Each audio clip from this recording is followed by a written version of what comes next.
In this episode of Roll vs. Roll, we're going to talk about using better descriptions for your actions. We're also going to talk about the new cards for Roll vs. Roll. Hi, this is Kevin C. Mason from Jack Monkey Games, and before we even get started, I want you to go and subscribe to this video. The reason for that is that I want to make more of these, and the more subscribers I get, the increased chance I can actually receive some money for doing this. I don't need a lot, I just need enough to cover my bandwidth.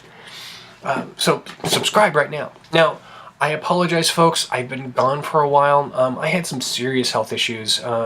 The plague has hit the family, and everyone, including our new roommate, has been sick. And then, the whole dentist thing. Always take care of your tooth cleric. Tooth clerics are really important to take care of because they can remove a lot of pain really quickly. It's awesome. So, I am feeling a lot better, and thank you for all your well wishes on Twitter. So, that said, let's get into the topic. So I'm going to show you this video, and this video is of my our roommate, and I will say that she's acting a little bit more bored than normal, and there's a reason for that, but I'm not going to go into that. But here you go. I guess I cast Magic Missile. Now that is really typical of a role-playing game. I rolled a hit. I roll to attack. I cast Magic Missile. I cast Fireball. Very simple descriptions. And the problem is with that is that it can get really boring. So here are some tips on making your adventures, your combat actions sounding more entertaining. So, number 1. Be aware of how long your descriptions are taking because the other players may be bored, okay? So if you're giving a good description, you don't want to go into, where the bullet is passing through what muscle, because the other players, it's just, they get bored. 2, look at YouTube videos for, martial arts. One of my best role-playing games that we ever ran was with our martial arts instructor, and what he did is that he went into in-depth descriptions of the maneuvers he was doing. It was a really awesome experience, especially since half the time he could actually do the maneuvers he was talking about, which was freaking awesome. 3, YouTube videos. Oh my gosh, YouTube videos. Let's say there's a sniper rifle that your character is using, and it's not even legal in your state or, your country. Well, guess what? YouTube makes it so you can actually watch how that weapon is either built, how it's put together, how to take care of it, how to use it. And it's really good for adding those descriptions and using terms that someone who would actually be a sniper might actually use. Read books. When it comes to descriptions, no one beats an author, okay? I recommend T. Morris. His Moravia series is fantastic. Just anything by T. Morris. If you like steampunk, if you like science fantasy, if you like fantasy, T. Morris, okay? Just listen to that. Well, he also has a podcast, so you can listen to him too. But yeah, wow, T. Morris.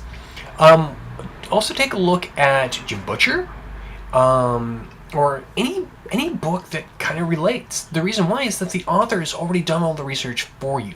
They've already thought about the descriptions necessary to make it interesting. Now, they have the luxury that they're not waiting. No one's waiting around for their turn, so they can be a little long-winded when it comes to those descriptions. But it's always a good idea to take a page from them.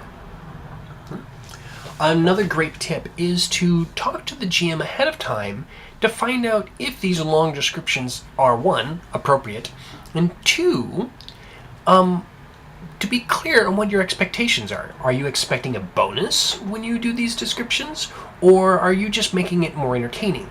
Now, myself as a GM, I'm going to try and make it as entertaining as possible. So if someone's doing something that's exciting and all the other players love the description, there might be a bonus involved. So, I'm going to give you one last video here, and this video is a better description done by my roommate. So, the story behind this is that all I did was tell her to describe casting a fireball. And yeah, I added the special effects, but that was just fun.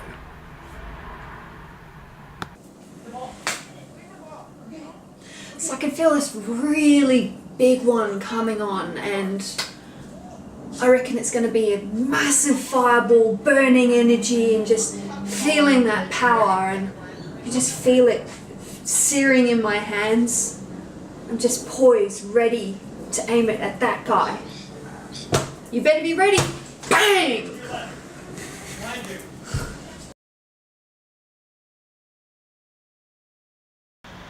Okay, so today's Twitter shoutouts. We're going to start off with Queen She-Wolf.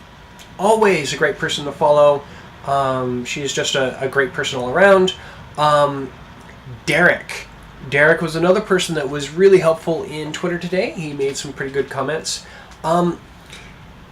Dave, Graphics Dave, I am sorry that I should have mentioned you a while back. I mean, this is he's been a very active participator for quite some time, and he's definitely worth a follow.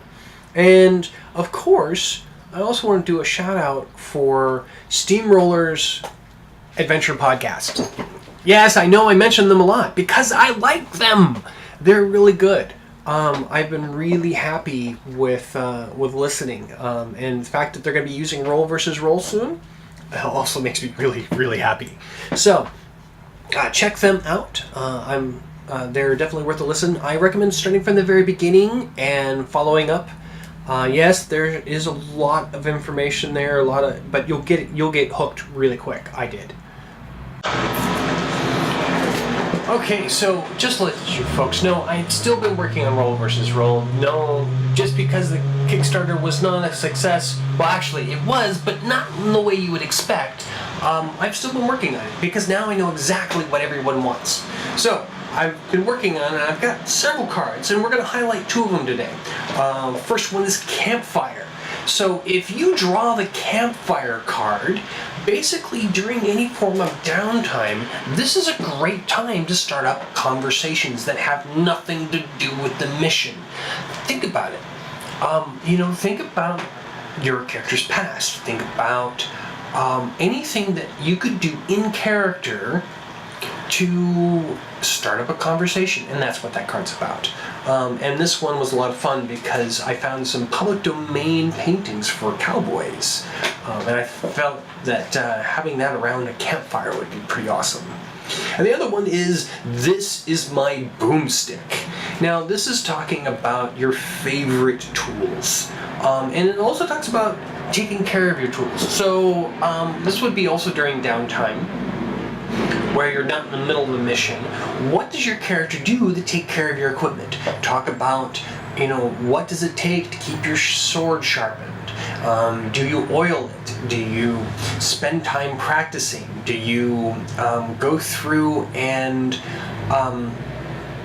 what do you do to take care of your equipment? As a wizard, do you take your spell books and make sure they're all well dusted, and make sure that the satchel that you keep them in is nice and secure?